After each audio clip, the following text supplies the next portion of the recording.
So, why is it important to fix your leaky power steering?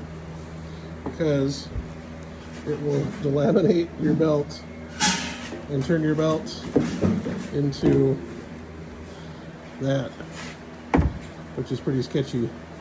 And we realized that it was chewed, or starting to actually come apart right from the side. When the ribs is gone. There you go. Make sure you take care of your power steering so you don't do that to your belt. Never forget, Minnesota is Minnesota roast. Yeah.